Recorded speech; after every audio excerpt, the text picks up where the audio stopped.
So, Masters of the Universe, the new Masters of the Universe, is based on the He-Man cartoon, which was itself based on a toy by Mattel. So, of course, He-Man was the first cartoon that I remember from childhood, and I think it was for sure the first cartoon where I wanted the toy. And that's very fitting because it was the first cartoon to launch this kind of syndication by toy companies where they would make a cartoon that was just made to sell toys, pretty much. And He-Man was very much that, and I have to admit, it worked its magic on me as a child. But for this latest movie, Masters of the Universe surprisingly packs far more on its plate than just more Mattel merchandise to push. When I went into this film, I think my one desire for it was just that, okay, you know what? The cartoon, it is stupid. It's ridiculous. And if the movie can just play with it and just kind of embrace that stupidity, similar to how Mortal Kombat 2 did this year, I would be okay with it. And I remember just thinking while I was watching the film that it was kind of like the Willow-Wish from Obsession, like the monkey paw curl. It's like, okay, you wanted it to acknowledge the stupidity, and it did.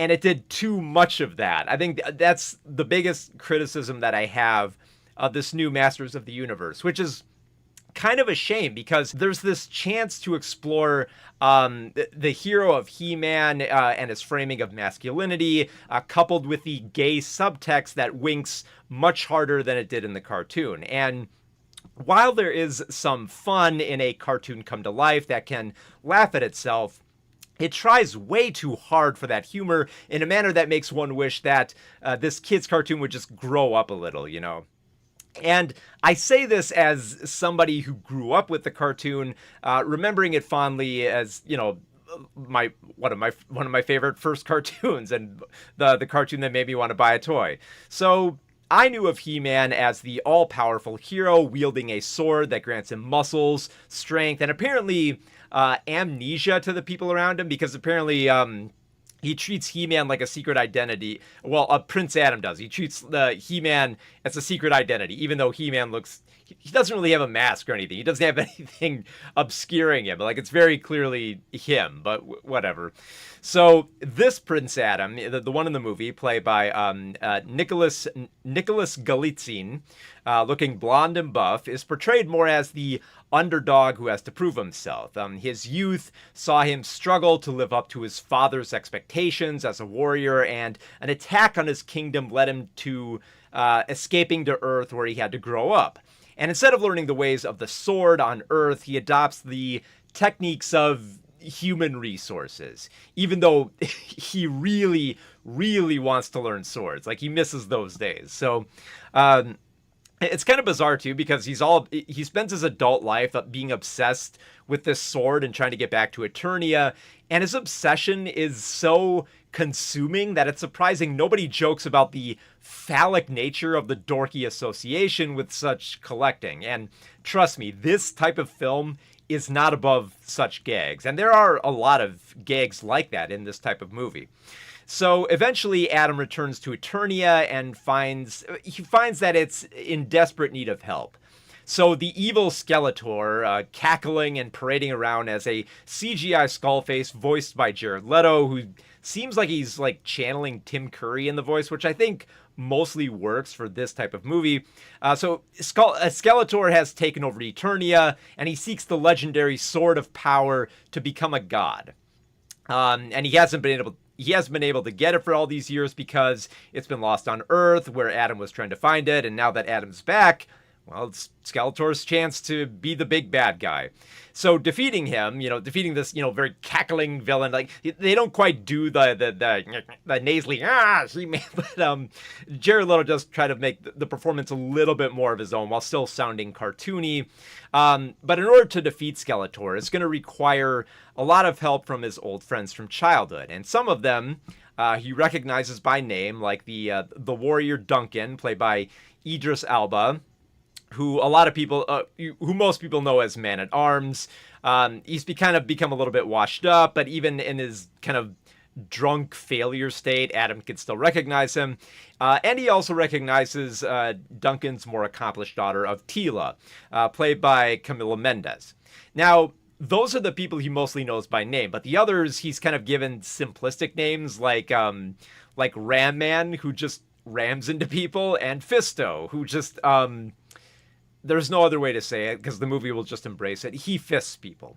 He punches them really hard, but the film never wastes an opportunity to say that he fists people. Much like how they say that Ram Man just rams his head into people, so he gives them head. And yes, the film is going to make these jokes about these very combative body parts.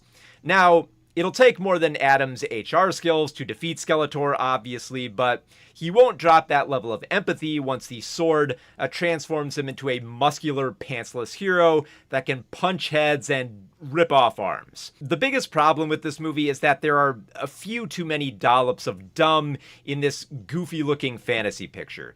You don't need to try too hard for jokes with a talking green tiger, a sorceress who can turn into birds, and such ridiculous monster foes as Beastman and Trapjaw. I mean, they're ridiculous just looking at them. You don't have to try too hard for those jokes.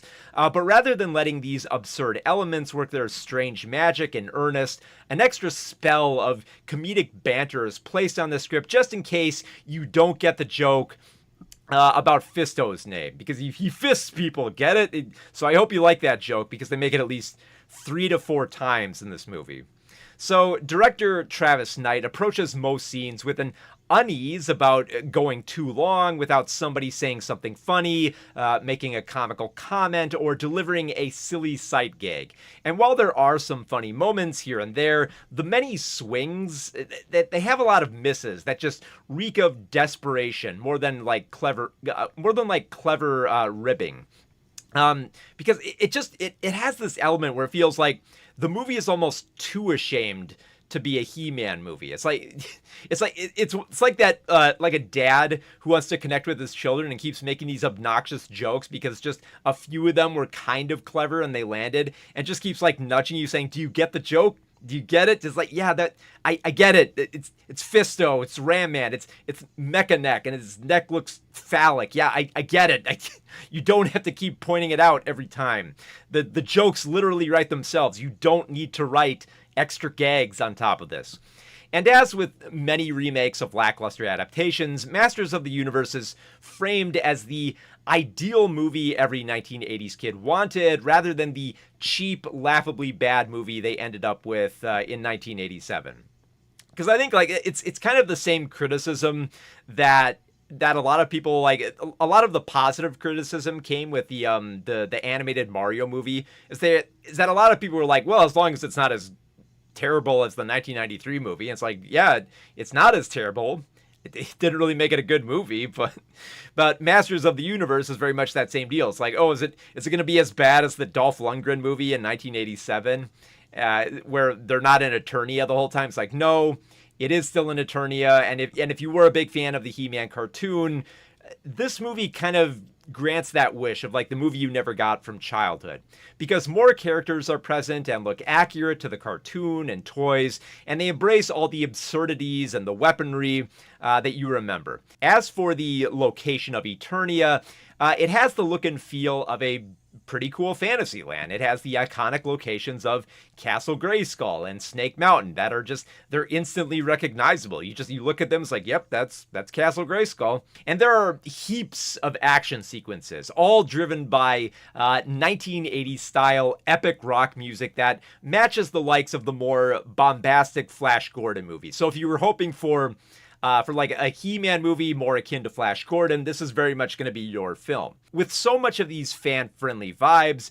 it's odd that the film just keeps mocking itself to an absurd degree. And this atmosphere creates an uneven tone in which the film will toy with its many ridiculous characters, but reduce many, like Skeletor's right-hand woman of Evil Lynn and Adam's mother of Queen Marlena Glenn, to roles that are just so routine, it feels like they're in another movie entirely. And there is potential for so much more here, but the themes become jumbled as they just as they pepper dialogue between scenes of exploding ships and sword and blaster fight scenes.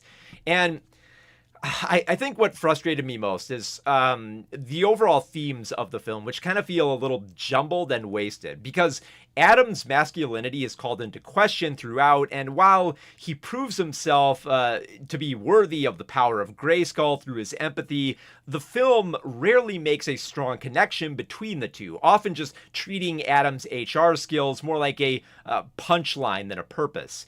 And I mean, like, the elements were all there. I me's you have Adam's harsh father of King Randor, played by James Purefoy. He wants his son to be very, very manly, and he kind of looks down on him here and there. And there's, then you have like Man-at-Arms, who is very focused on battle, and he isn't in touch with his feelings, and he ends up as a failure, and he just kind of stumbles around as a drunk, and he needs Adam's help to kind of like lift himself up from the doldrums of, not being the best warrior and trying to find more to being a man than just fighting all the time. And like the original He-Man cartoon, for better or worse, would try to illustrate important themes through the narrative and hammer home these ideas in a, if the story itself wasn't direct enough with its themes, it would often fall back on a public service announcement. And this movie also has a public service announcement, but it never shuts up with its self-mocking humor. It's more content that the audience should just laugh at the recollection of PSAs in general, rather than take anything away from them, like the cartoon did. So any message that it might glean becomes a generic coding of bravery and the power within. And the film can never settle on what it wants to say about masculinity beyond its broad strokes of insecurities and proving yourself through the protection of others. But what is most frustrating about this movie is the gay subtext that keeps rumbling to the surface, but maddeningly it never breaks through. And again, this was a component of the He-Man cartoon, considering it became big with the gay community beyond the fact that it involves a buff hero with no shirt or pants fighting a buff villain with no shirt or pants. And Adam's story becomes even more overtly gay in its progression as the underdog hero struggles to be normal on Earth and assert himself on Eternia, and always feels held back in his true identity when his culture has reshaped him so much that he's not sure where he belongs. Like, he doesn't feel like he belongs on Earth, and he doesn't really feel like he belongs on Eternia. That's some pretty cool stuff to work with. But we just can't move on from this framing and progress from gay subtext to, text. This wasn't an issue with the updated She-Ra cartoon on Netflix, which embraced same-sex marriage and the lesbian romance between Adora and Catra. And like, why can't this He-Man movie take the logical next step? Like, this isn't reaching, considering all the, like, it's not just like, oh, like, I'm reading too much into it. I mean, like, you have the characters like Fisto, the phallic imagery of characters like Mechanic. There's an aborted romance to stress that Adam and Teela they're just friends. They don't really have a romantic connection here. Not to mention, oh my goodness, Skeletor. The way that Skeletor interacts with He-Man. There's an entire sequence which just reads as Skeletor, like, playing on Adam's insecurities and the fear that he might be gay, to the point where it becomes so overt that at one point Skeletor is literally commenting on the sword between He-Man's thighs. It's like, it's so obvious that, and again, I know that the queerness in the He-Man cartoon was subtext. It was always under the surface, but it's like, does it have to still be there? It just kind of feels like we're kind of stuck in this one version of He-Man, whereas like the cartoon of She-Ra was able to move on and do something new and reinvigorate the franchise, where He-Man just kind of feels like it's just falling back on the cartoon and just kind of like laughing at the cartoon here and there without really doing anything all that interesting with it. And like, there are some genuinely fun moments here and there that acknowledge the stupidity of the naming conventions and the awkwardness of the hero-villain dynamic, but the movie just doesn't know when to embrace its weird fantasy and when to crack a joke at the right time. It just keeps cracking jokes throughout, almost to the point where it feels like it's a shame to be a He-Man movie. And the self-deprecating humor can only go so far. I wished for less acknowledgement of all the toys that I played with and for better development of Adam's struggles with his overt masculinity and subtextual queerness. And sadly, the film just settles for more of its Saturday matinee mindlessness, just teasing its older audience with the film they didn't get when they were kids and the film that they can't have as more mature adults. And I think that's kind of where I am on the film. It's like I think it's, if you're a fan of the cartoon and you felt like you were let down by the 1980s Masters of the Universe movie, this feels like the movie you would have liked to have seen as a child. But now that I'm grown up, I kind of expect a little bit more from my media. So instead of just like going back to, you know, the same old He-Man stuff, I want to see something new. I want to see something more intriguing, more fascinating.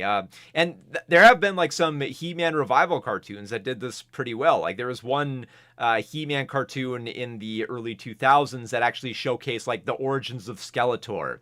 And it had like a much different animation style, and it had a very different action-oriented tone that I think worked really well. But this movie just feels like it's laughing too much at itself. It's trying too hard to be absurd when it really didn't have to be. Like you have this cool fantasy land with all these weird characters.